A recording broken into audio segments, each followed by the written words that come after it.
بسم اللہ الرحمن الرحیم۔ السلام علیکم دوستو، امید کرتی ہوں کہ آپ سب خیریت سے ہوں گے۔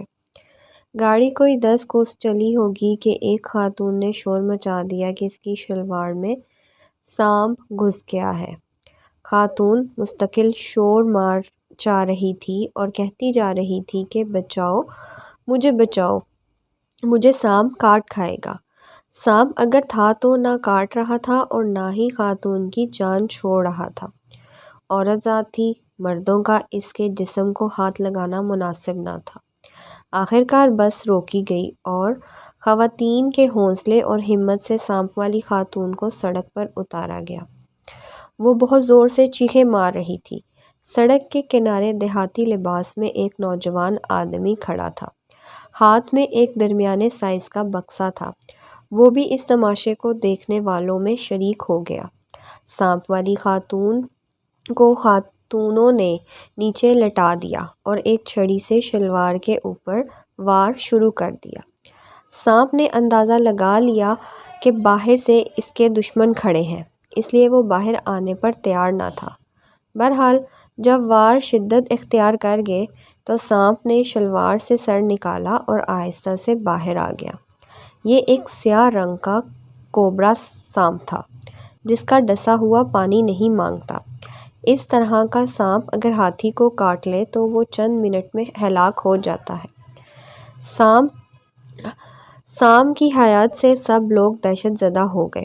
کسی کی ہمت نہ پڑی کہ اس کے نزدیک جائے۔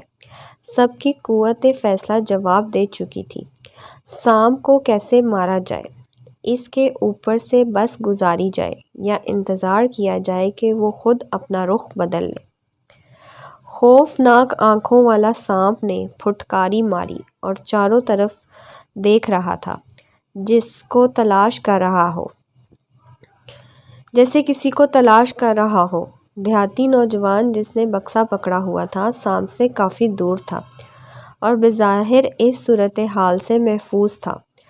بس کا ایک مسافر نے دعویٰ کیا کہ اسے ایک دم آتا ہے جس سے سانپ اندھا ہو جائے گا، پھر اس کو آرام سے مار سکیں گے۔ مسافر نے جو سانپ سے 20 فٹ کے فاصلے پر تھا دم پڑنا شروع کیا۔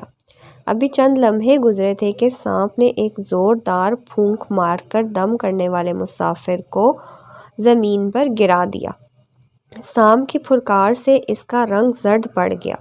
وہ دم کرنا بھول گیا اور بھاگ کر بس میں بیٹھ گیا۔ اب